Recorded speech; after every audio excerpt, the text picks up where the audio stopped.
I want to tell you a story, not a story full of noise, not a story full of fast advice and quick motivation. This is a story about power, real power, the kind of power that changes your life quietly. This is a story about a man named Daniel.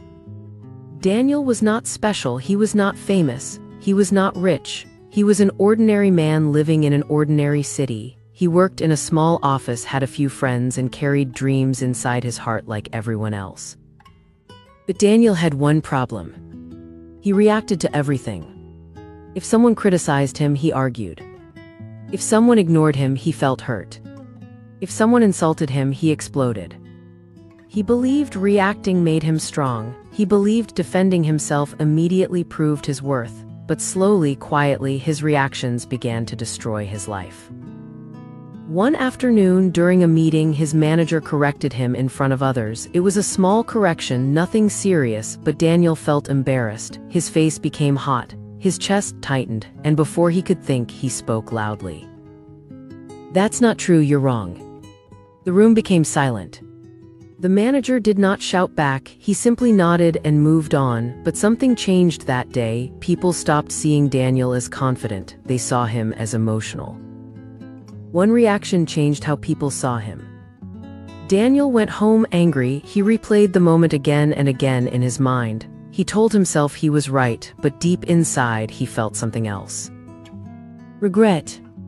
Days later, he argued with his girlfriend over a simple misunderstanding. She sent a short message. He thought she was being cold. Instead of asking calmly, he accused her of not caring. The argument grew, words became sharp, pride became louder than love. That night, she said something quiet but powerful. "I'm tired of fighting your reactions." A week later, the relationship ended. Daniel did not lose her because of one message. He lost her because of many reactions. Months passed. One evening, Daniel visited his grandfather, an old man with soft eyes and slow movements. They sat together in silence for a while, then Daniel finally spoke.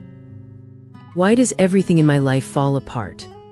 His grandfather looked at him gently and asked, "Do things fall apart or do you push them apart?"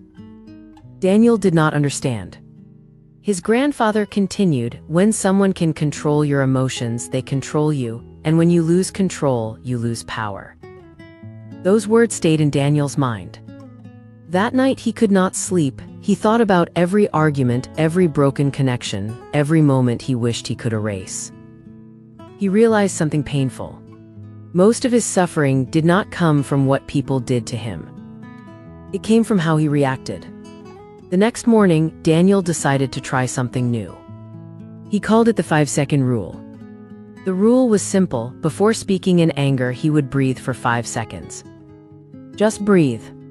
A few days later, someone cut him off in traffic. Normally, he would shout inside his car, but this time he inhaled slowly. 1, 2, 3, 4, 5. The anger did not disappear completely, but it softened. He said nothing. And something strange happened. He felt stronger. At work, a colleague made a sarcastic joke about his previous mistake. Daniel felt the old fire rising. His ego whispered, "Say something, defend yourself." But he paused. 5 seconds. He smiled slightly and said, "We all make mistakes." Then he continued working. The joke ended, the moment passed, no drama, no tension. For the first time, Daniel understood something important. Silence is not weakness. Silence is control. Weeks turned into months. Daniel practiced this new habit every day. Sometimes he failed. Sometimes he reacted too quickly, but instead of hating himself, he learned from it. One day, something bigger happened. A false rumor started about him at work. Someone claimed he was trying to take credit for a project he did not even lead. People began whispering. He could feel the looks, the tension. His old self would have sent long messages. He would have confronted everyone. He would have defended himself loudly. But this time he chose differently. He continued doing his work. He stayed polite. He stayed consistent. When asked directly, he spoke calmly and clearly. No anger, no drama. At night, it was difficult. His ego wanted revenge. His mind imagined arguments, but he reminded himself, Not everything deserves my energy. After 2 months, the truth came out naturally. The person who started the rumor was exposed during another conflict. Daniel did not need to fight. Time fought for him. His manager called him into the office. "I noticed how you handled everything," she said. "You stayed professional. That shows leadership." That year, Daniel received a promotion. But the promotion was not the greatest reward. The greatest reward was peace. For the first time in his life, Daniel felt calm inside, not because life became easier. Problems still came, people still disappointed him, but he no longer allowed every storm outside to become a storm inside. One evening, he met his ex-girlfriend by chance. They spoke politely. She looked at him differently. "You seem peaceful," she said. He smiled. "I'm learning not to react to everything." She nodded slowly. "I wish we had that version of you earlier." He did not feel pain when she said that. He felt acceptance. Growth sometimes comes after loss. Years passed. Daniel became known as someone stable, someone wise. When conflicts happened in the office, people asked for his opinion. When friends argued, they came to him for advice. Not because he was loud, but because he was calm. One day, a young colleague approached him. "How do you stay so calm when people disrespect you?" Daniel thought for a moment and answered simply, "I stopped trying to protect my ego. I started protecting my peace." The young man looked confused. Daniel continued, "If someone insults you and you explode, they control you. If someone lies about you and you panic, they control you. But if you stay calm, if you choose your response carefully, you control yourself. And that is real power." The young man asked, "But doesn't silence make you look weak?" Daniel smiled. "No, silence makes you look dangerous because people can't predict you, they don't know how to move you." As time went on, Daniel understood something even deeper. Most reactions come from old wounds. When he felt ignored, it was not just about the present moment.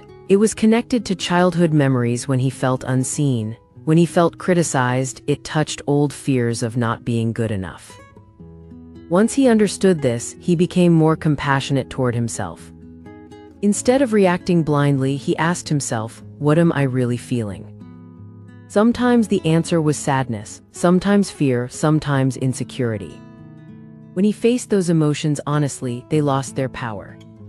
He began meditating for 10 minutes each morning, just sitting, just breathing, watching his thoughts without fighting them.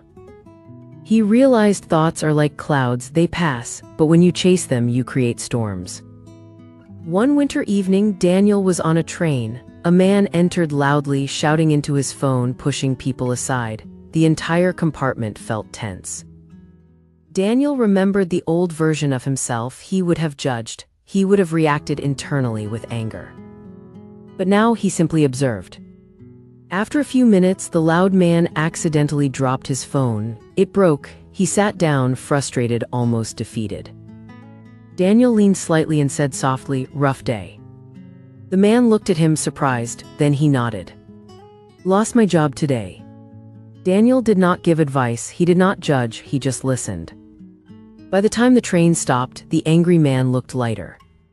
In that moment, Daniel understood something powerful. Calmness is contagious. When you refuse to react with anger, you sometimes calm the anger around you.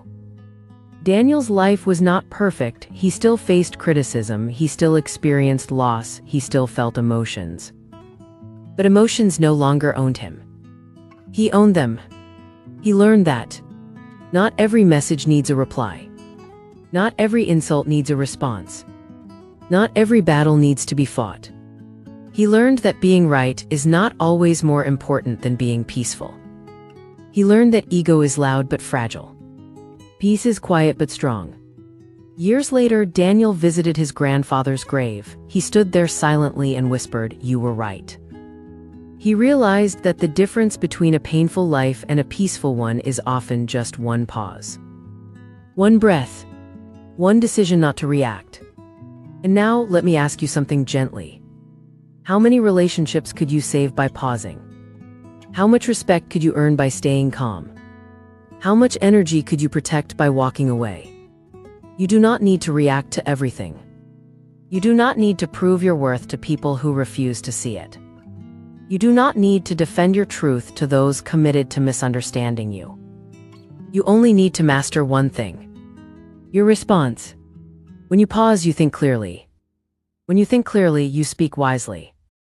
When you speak wisely, you act powerfully. And when you act powerfully, your life changes. Being calm does not mean you are weak. It means you are disciplined. It means you are aware. It means you have chosen long-term peace over short-term satisfaction. From this moment forward, imagine yourself as the ocean. Storms may hit the surface, waves may rise, but deep below you remain steady. That is strength. That is freedom. That is power. So the next time someone tries to press your emotional buttons, remember Daniel. Remember the 5 seconds.